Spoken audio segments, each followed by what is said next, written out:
میں مان ہی نہیں سکتی، ایسا ہو ہی نہیں سکتا کہ آپ مانگیں اللہ سے، اللہ کو پکاریں اور وہ آپ کو نہ سنے۔ آپ کی پکار، آپ ایک بار پکار کر تو دیکھیں سچے دل سے، اللہ تعالیٰ سنیں گے بھی اور آپ کی دعاؤں کو قبول بھی کریں گے۔ اور اپنی حسرتیں، دعائیں، امیدیں انسانوں سے لگائے ہوئے ہم خود ہیں، کیونکہ اللہ تعالیٰ تو خود فرماتا ہے قرآن پاک میں، اور اللہ پر توکل کریں اور اللہ ہی کافی ہے توکل کے لیے۔ میری یہ ویڈیو میری خاص بہنوں کے لیے ہے، اور شاید کچھ بہن بھائیوں کو میری یہ بات پسند نہ بھی آئے، میں نے اسے آپ کے ساتھ شیئر کرنا ضروری سمجھا۔ آپ میری اس ویڈیو سے کتنا اتفاق کرتے ہیں مجھے کمنٹ کر کے ضرور بتائیے گا۔ اگر تم یہ چاہتی ہو کہ تم خوش اور سکون سے رہو، سب سے پہلے ہر اس انسان سے سخت لہجہ اختیار کرو جسے تم جانتے نہ ہو، جس کے بارے میں تم واقف نہ ہو۔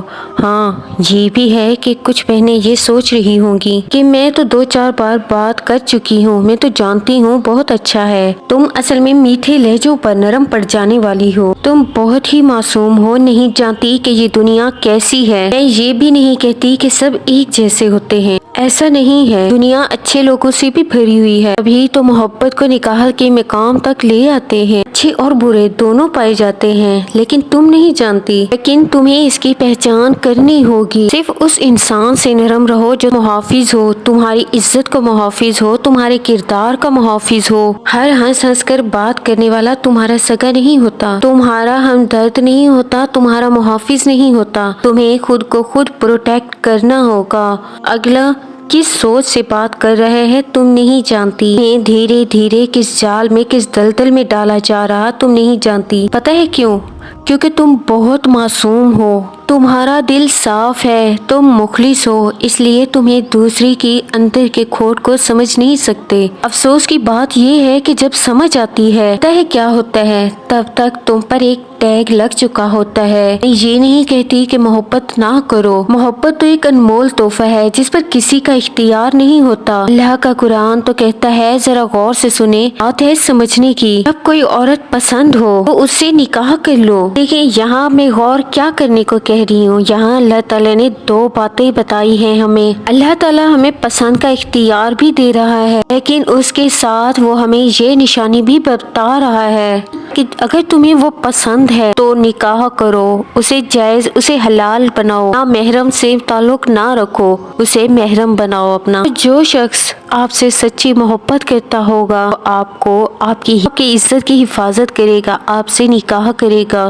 یہاں ایک بات اور بھی آپ کو کلیئر بتا دوں کہ بعض ایسے بھی ہوتے ہیں جو آپ سے وقتی طور پہ کہتے ہیں ہاں میں شادی کروں گا، نکاح کروں گا، لیکن وہ صرف ایک ٹائم پاس کی حد تک کہنے کی ایک تسلی ہوتی ہے۔ جو سچی لگن، سچی محبت کرے گا وہ آگے کوئی غلط قدم بڑھانے سے پہلے اپنی محبت کو جائز بنائے گا۔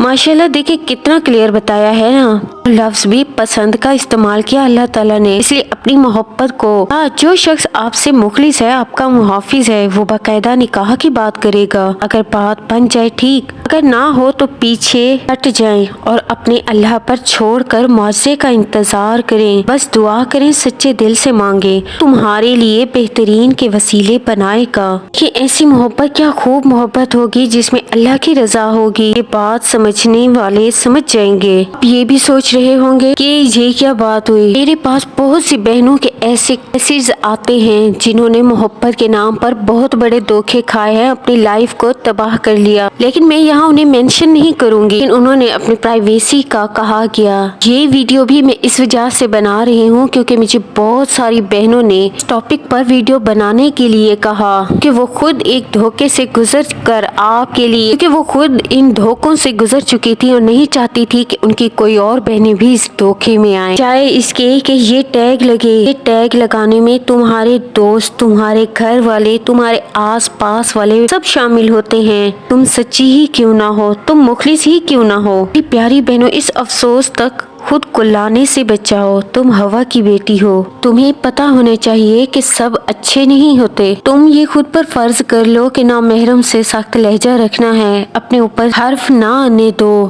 کہ تم بد کردار یا کسی سے بھی گھلنے ملنے والی ہو، پھر تم سچی اور اچھی نہیں ہوگی، تمہیں غلط کہہ دیا جائے گا۔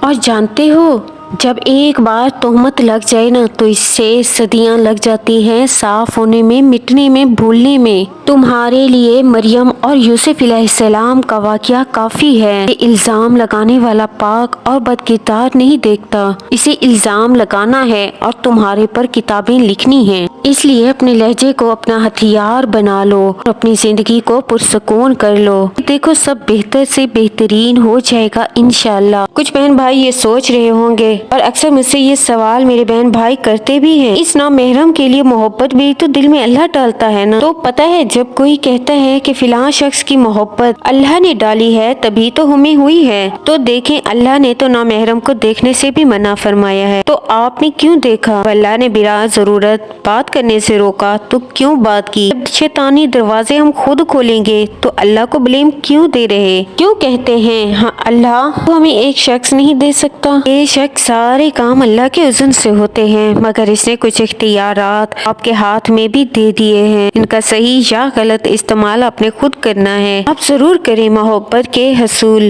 اتنی خواہش نہ کریں، آپ کے مقدر میں جو چیز ہوگی وہ آپ کو مل جائے گی، مگر کسی چیز کی خواہش بن کر اپنے وجود پر پھیلنے مت دیں، ورنہ یہ سب سے پہلے آپ کے ایمان کو نکلے گی۔ پریشان ہونے، راتوں کو جاگنے اور شرابوں کے پیچھے بھاگنے سے کسی چیز کو مقدر نہیں بنایا جا سکتا۔ اگر آج تم خطائیں کر چکے ہو تو لوٹو اللہ کے پاس۔ جانتی ہوں بعض اوقات ہم اپنی غلطیوں پر اتنا شرمندہ ہوتے ہیں، اللہ کی طرف پلٹنے سے بھی ڈرتے ہیں، اللہ سے معافی مانگنے سے بھی ڈرتے ہیں، اور وہ ہمیں یہ سوچتے ہیں کہ وہ ہمیں معاف بھی کرے گا یا نہیں، ہماری بات سنے گا یا نہیں۔ میں اتنا کہوں گی آپ سے جو اسی کشمکش میں گزر رہے ہیں، زندگی کے حالات میں مایوس ہو گئے ہیں، ذرا خود کو اس بچے کی جگہ پر رکھ کر سوچیں جو غصے میں اپنی ماں سے اونچی آواز میں چلایا ہو اور یوں ہی چلاتے چلاتے زمین پر آ گرا۔ صرف گرنے کی دیر ہے، تمہارے تڑپ کر ماں کو پکارنے کی دیر ہے، تمہاری آنکھ سے آنسو بھی نہ نکلا ہوگا۔ وہ جو ماں ہے نا، وہ آپ کو اپنے آنسو، اپنے ساتھ ہوئی نافرمانی کو بھول کر تمہیں سینے سے لگا لیتی ہے نا، تمہاری ایک آہ پر تڑپ اٹھتی ہے نا، تمہیں پھر کیوں لگتا ہے ایسا کہ وہ رب تمہیں تھامے گا نہیں؟ وہ رب تو تمہیں 70 ماؤں سے بھی زیادہ پیار کرتا ہے، تمہیں معاف نہیں کرے گا، ایسا کیوں سوچتے ہو؟ جس کو تمہاری چھوٹی سی تکلیف گوارا نہیں، اتنے ہی بڑے کیوں نہ ہو جاؤ،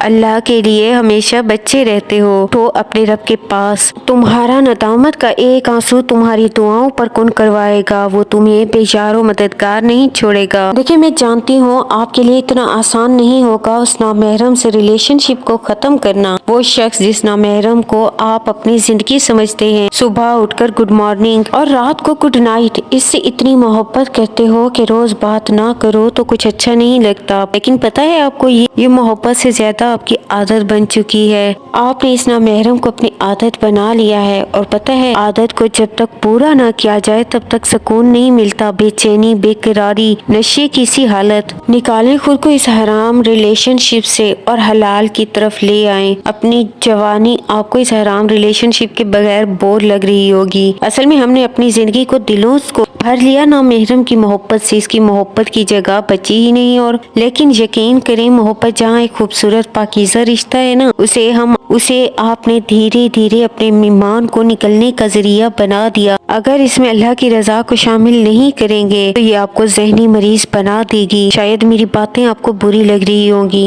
ایسا تب ہوگا جب آپ اپنی محبت میں اللہ کی رضا کو شامل نہیں کریں گے، آپ اللہ سے نہیں مانگیں گے، اور دیکھیں اللہ نے کتنا سنہرا موقع بھی ہمیں اب دیا۔ کسی کے پیچھے بھاگنے سے بہتر ہے اللہ سے جڑ کر مانگے، پھر وہ آپ کے لیے بہترین بنا کر آپ کو عطا کرے گا انشاءاللہ۔